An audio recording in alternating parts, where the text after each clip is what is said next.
بسم الله الرحمن الرحيم. الحمد لله رب العالمين والصلاة والسلام على أشرف الأنبياء والمرسلين وعلى آله وأصحابه أجمعين. أما بعد، قال النبي صلى الله عليه وسلم في المعتكف هو يعتكف الذنوب ويجزى له من الحسنات كعامل الحسنات كلها. وقال عليه الصلاة والسلام. قابل قدر بزرگوں اور دوستوں، آج ہم آپ کے سامنے اعتکاف کی اہمیت و فضیلت کے عنوان سے چند باتیں عرض کریں گے۔ امید ہے کہ اللہ تبارک و تعالی ہمیں صحیح اور سچی بات کہنے اور اس پر عمل کی توفیق عطا فرمائے۔ حضرات، واقعہ یہ ہے کہ رمضان المبارک کے متبرک و مسعود اوقات کی قدر اعتکاف کے بغیر کامل طور پر نہیں ہو سکتی۔ آدمی چاہے کتنا بھی شوقین ہو، کسی کام میں مستقل مشغول رہنے کے باعث طبیعت میں فطری طور پر اکتاہٹ پیدا ہو ہی جاتی ہے اور عبادت کا تسلسل موقوف ہو جاتا ہے۔ لیکن اعتکاف ایک ایسی عبادت ہے کہ معتکف اگر مسجد میں خالی بھی بیٹھا رہے پھر بھی عبادت گزاروں میں شمار ہوتا ہے اور معتکف کا کوئی لمحہ ضائع نہیں ہوتا۔ مسجد میں بیٹھے بیٹھے اسے بے شمار اعمال صالحہ کا ثواب ملتا رہتا ہے۔ چنانچہ عبداللہ ابن عباس رضی اللہ عنہ حضرت صلی اللہ علیہ وسلم کا یہ ارشاد نقل فرماتے ہیں کہ معتکف گناہوں سے محفوظ رہتا ہے اور اسے ان تمام نیکیوں کا ثواب ملتا ہے جو وہ اعتکاف کے سبب انجام نہیں دے سکتا، اتنا ہی جتنا نیکیاں کرنے والے کو ملتا ہے۔ ایک دوسری روایت میں حضرت صلی اللہ علیہ وسلم کا یہ ارشاد منقول ہے کہ جو شخص اللہ رب العزت کی خوشنودی تلاش کرنے میں ایک دن اعتکاف کرتا ہے تو اللہ تبارک و تعالی اس کے اور جہنم کے درمیان 3 ایسی بڑی خندقیں حائل فرما دیتے ہیں جو دنیا جہان سے زیادہ چوڑی اور وسیع ہے۔ رمضان المبارک کے اخیر عاشرے کا اعتکاف اس سلسلے میں روایت شاہد ہے کہ حضرت صلی اللہ علیہ وسلم نے حکم ملنے کے بعد کبھی اس کا ناغہ نہیں فرمایا۔ ایک روایت میں آتا ہے کہ جس شخص نے رمضان المبارک کے 10 دنوں کا اعتکاف کیا اس کو 2 حج اور 2 عمرہ کا ثواب عطا کیا جائے گا۔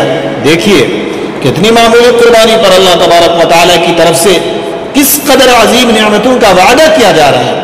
آج کسی شخص کو اگر کسی لیڈر اور حکمراں کی کوٹھی پر چند دن رہنے کی اجازت مل جائے تو اسے بہت ہی فخر کی چیز سمجھتا ہے اور جگہ جگہ اس کو عظیم عزت افزائی جان کر اتراتا پھرتا ہے، بتلاتا ہے کہ مجھے فلاں حکام کے دربار کی حاضری اور وہاں کا قیام ملا ہے، اسے وہ موجب عزت سمجھتا ہے۔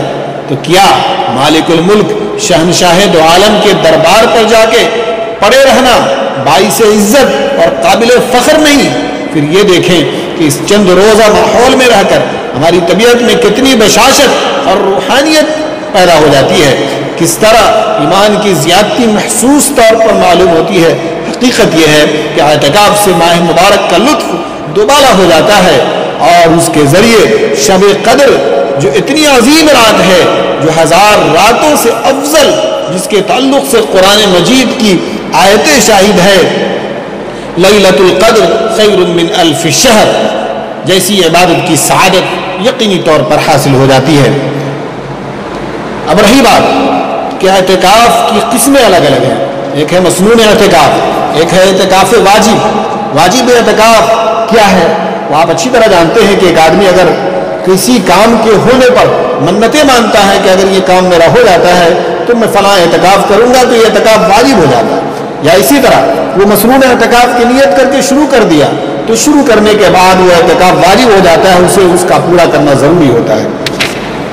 اور دوسرا اعتکاف مسنون ہے۔ رمضان المبارک کے اخیر عشرے میں مردوں کے لیے مسجد جماعت میں اعتکاف کرنا سنت مؤکدہ علی الکفایہ ہے۔ ہر آبادی میں اعتکاف کرنا، ہر آبادی میں کم از کم کسی ایک شخص کا اعتکاف کرنا سنت مؤکدہ علی الکفایہ ہے۔ اگر کسی ایک شخص نے بھی یہ سنت ادا نہیں کی تو پوری آبادی والے سنتیں چھوڑنے کی بنیاد پر تارک سنت ہوں گے اور گناہگار ہوں گے۔ لہذا کسی نہ کسی ایک شخص کو اعتکاف میں بیٹھانا چاہیے تاکہ ہم لوگ گناہگار نہ ہوں۔ واجب اور مسنون اعتکاف کے صحیح ہونے کی شرطیں کیا کیا ہے؟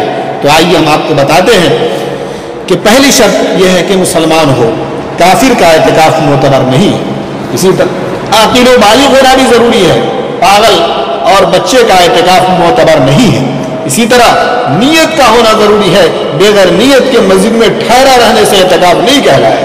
نمبر 4، مرد کا ایسی مسجد میں اعتکاف کرنا ضروری ہے جس میں 5 وقتہ نماز باجماعت ہوتی ہو، جہاں امام مؤذن باقاعدہ موجود ہو، لہذا ویران مسجد میں تنہا اعتکاف معتبر نہ ہوگا۔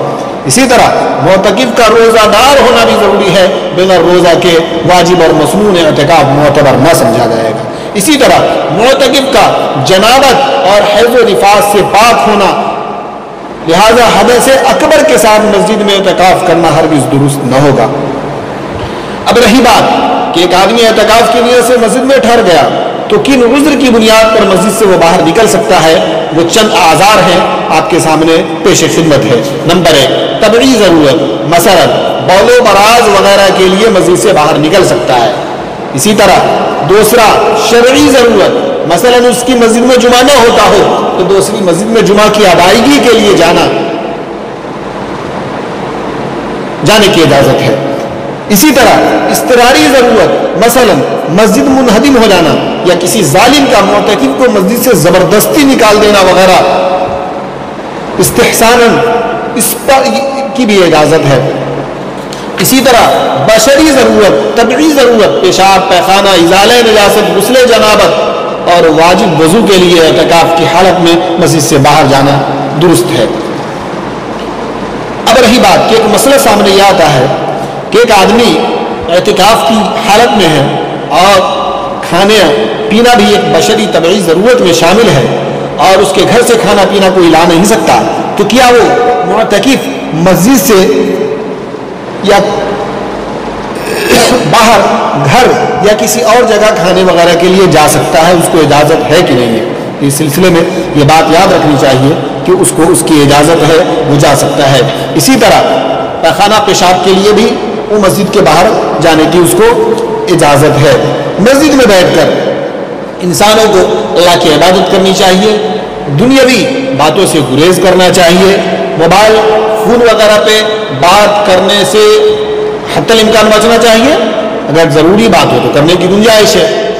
اسی طرح ایک مسئلہ سامنے یہ آتا ہے کہ معتکف کو احترام کی صورت پیش آ گئی تو اس سے کیا اعتکاف فاسد ہو جاتا ہے؟ اگر اسے اعتکاف فاسد نہیں ہوتا تاہم اسے چاہیے کہ فوراً مسجد سے باہر جا کر طہارت حاصل کر لے۔ یہ چند باتیں اعتکاف کے تعلق سے ہمارے سامنے آئی ہیں۔ امید ہے کہ اللہ تبارک و تعالی ہم لوگوں کو اس پر عمل کی توفیق عطا فرمائے، وما توفیقی الا باللہ۔